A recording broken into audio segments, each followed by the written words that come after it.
Krásný den, vítám u dalšího dne, třetího dne, krok za krokem. Dneska se podíváme na to chodidlo a podíváme se na něj spíš z toho pohledu, kdy už je tam teda nějaký problém. Možná to si myslím, že spoustu žen třeba trošku trápí vbočený palec, ale třeba i vlivem těhotenství tam může dojít nějaký spadlý klenbě, k plochému chodidlu. Myslím si, že i s tím souvisí takové ty vbočené kotníky, mohou tam být ale i různé třeba platní ostruhy, výrůstky a tak. A já si myslím, nebo jsme přesvědčené o tom, že určitě se vším se dá krásně pracovat. A dneska se teda zaměříme na jednu věc, na jeden cvik. Pojď nám říct, Veru, co to bude. Bude to na vbočený palec, jako především, že budeme trošku řešit problém vbočeného palce. Vbočený palec vidím jak u mladých žen, tak ale potom s tím věkem už je to četnější věc, že opravdu je tam ten hallux valgus, vbočený palec.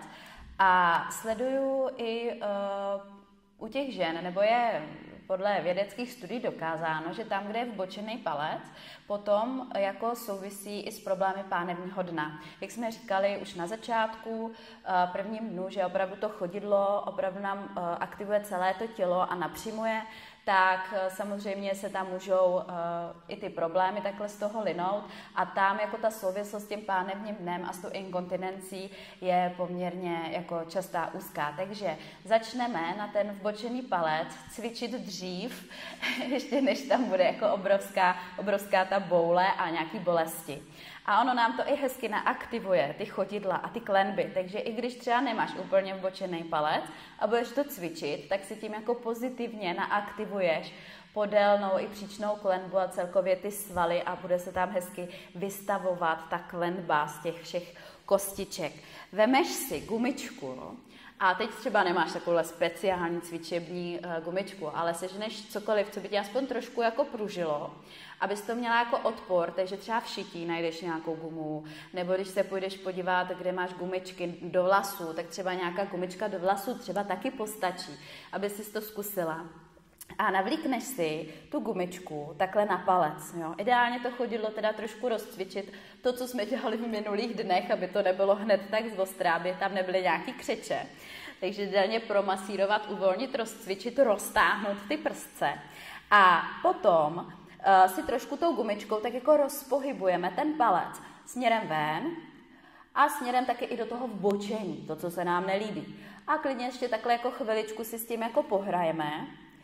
A potom půjdeme tím palcem co nejvíc do toho vbočení. A teď se budeme snažit a přetahovat se s tou gumičkou a budeme se snažit ten palec vracet zpátky do toho svého napřímení a pak zase povolíte. V tu chvíli, kdy já už jdu tím palcem do toho, aby byl rovně, tak už mi tady vyjede ta podélná klenba, všechny ty kostičky, ty metatarzy, všechno se to tam vyskládá a zase zpátky a hezky se to tam aktivuje. Takže vlastně ten vbočený palec, on je taky způsobený tím, že tam jako nerovnováha aktivity těch svalů, které takhle vedou od toho palce. Jo, na jedné straně máme ty svaly přetížené, na druhé straně zase povolený, takže vy tímhletím cvikem vlastně tam dochází k tomu, že vy ten sval z té jedné strany posilujete, z druhého protahujete a vy to tak můžete cítit, jak z tady jakoby ty vnitřní strany toho chodidla, tak z toho prostředka toho chodidla, jak se to tam aktivuje. A z začátku to bude dost těžký, ale časem se to naučíte. Dejte tomu vždycky třeba pár minutek, 4-5 minutek a postupně si to přidávejte a ucítíte, jak se můžete naaktivovat ty chodidla. A to, co říkala Teresa, že třeba ty ženy i vlivem toho těhotenství, že vlastně se jim zvětší to chodidlo, to schválně nám i dolů napiš do komentáře, komu se zvětšilo to chodidlo, mě by to moc zajímalo, protože mě se v těhotenství zvětšilo. A sleduju to i u dalších žen.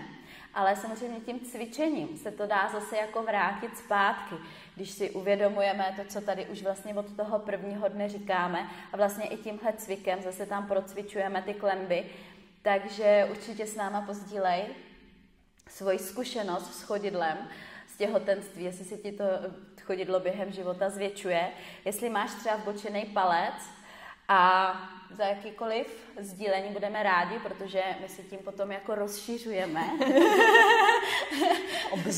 obzory a takový průzkumy právě jsou pro mě dobrý.